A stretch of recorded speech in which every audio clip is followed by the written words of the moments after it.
ಒಂದಾನೊಂದು ಕಾಲದಲ್ಲಿ ಒಂದು ಜಾದೂ ರಾಜ್ಯದಲ್ಲಿ ಸುಂದರ ರಾಜ್ಕುಮಾರಿ ಅನುಯ ವಾಸಿಸುತ್ತಿದ್ದಳು.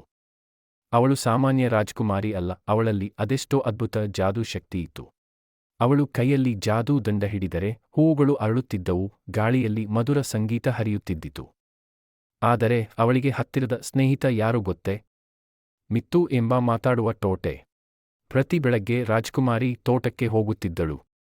ಮಿತ್ತು ಅವಳ ಭುಜದ ಮೇಲೆ ಕೂತು ಮಧುರವಾಗಿ ಮಾತಾಡುತ್ತಾ ಅವಳ ಜೊತೆ ಆಟ ಆಡುತ್ತಿದ್ದನು. ಇಬ್ಬರೂ ಒಟ್ಟಿಗೆ ಹಳ್ಳಿಯ ಮಕ್ಕಳಿಗೆ ಸಹಾಯ ಮಾಡುತ್ತಿದ್ದರು. ಯಾರಿಗಾದರೂ ಅನ್ನವಿಲ್ಲದಿದ್ದರೆ ರಾಜ್ಕುಮಾರಿ ತನ್ನ ಜಾದೂ ದಂಡದಿಂದ ಹಣ್ಣು, ರೊಟ್ಟಿ ತಂದುಕೊಡುತ್ತಿದ್ದಳು. ಮಿತ್ತು ತನ್ನ ನಗು, ಕಿಚ್ಚು ಮಾತುಗಳಿಂದ ಎಲ್ಲರನ್ನೂ ಸಂತೋಷಪಡಿಸುತ್ತಿದ್ದನು. ಒಂದು ದಿನ ದುಷ್ಟ ಜಾದೂಗಾರನು ಸೂರ್ಯನನ್ನು ಸೆರೆಹಿಡಿದ. ರಾಜ್ಯವೆಲ್ಲ ಕತ್ತಲಿನಿಂದ ಆವೃತವಾಯಿತು. ಜನರು ಹೆದರುತ್ತಿದ್ದರು. ಆಗ ರಾಜ್ಕುಮಾರಿ ತನ್ನ ದಂಡದಿಂದ ಬೆಳಕನ್ನು ಮೂಡಿಸಿದಳು, ಆದರೆ ಅದು ಸಂಪೂರ್ಣವಾಗಿರಲಿಲ್ಲ. ಅಷ್ಟರಲ್ಲಿ ಮಿತ್ತು ಆಕಾಶಕ್ಕೆ ಹಾರಿ ಜಾದೂಗಾರನ ಒಡೆದನು. ಸೂರ್ಯ ಮತ್ತೆ ಬೆಳಗಿದ. ಎಲ್ಲರೂ ಹರ್ಷದಿಂದ ರಾಜ್ಕುಮಾರಿ ಮತ್ತು ಮಿತ್ತು ಜಯವಾಗಲಿ ಎಂದು ಕೂಗಿದರು.